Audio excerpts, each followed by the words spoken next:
Almost ఒక 4 years తర్వాత మరలా ఆకాకరకాయ కూర అయితే తింటున్నాను. ఎందుకంటే మేమున్న ప్లేస్లో ఆకాకరకాయలు అస్సలు దొరకవు. నాకైతే చాలా ఇష్టం అనమాట. అండ్ మా వారు 2 డేస్ బ్యాక్ హైదరాబాద్ వెళ్ళినప్పుడు ఆకాకరకాయలు వచ్చేటప్పుడు తీసుకొని వచ్చారు. అండ్ దీనికోసం ఇలా గ్రేవీకి టమాటో, ఆనియన్స్, పల్లీలు అలాగే మసాలా అంతా కూడా రెడీ చేసి ఫ్రై చేసి పెట్టుకున్నాను. అది గ్రైండ్ చేసుకోవాలి. అది చల్లారేలోపు దక్షిణ అయితే ఈ విధంగా ఎంగేజ్ చేస్తున్నాను. A to Z వర్డ్స్ ఉంటాయి కదండి, అవన్నీ కూడా నేను అడుగుతూ ఉంటే వాటి పిక్చర్స్ అన్ని కూడా ఐడెంటిఫై చేసి చూపిస్తూ ఉంటుంది. ఈ మధ్య వీటి మీద బాగా ఇంట్రెస్ట్ చూపిస్తుంది అనమాట. ఇది ధన్వి స్టడీ టేబుల్. సో నాకైతే దీనికి ఇలా యూజ్ అవుతుంది. దక్షితో ఇలాగ అన్ని కూడా అడుగుతున్నాను. అండ్ గ్రేవీ రెడీ అయిపోయింది. ఇక్కడ కర్రీ కూడా ఆల్మోస్ట్ ప్రిపేర్ అయిపోయింది.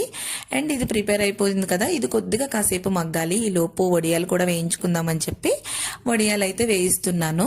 ఫైనల్లీ వెయిట్ చేస్తున్న నా లంచ్ అయితే రెడీగా పెట్టుకొని తినేసానండి. That's for mini vlog. Video నచ్చితే లైక్ చేయండి.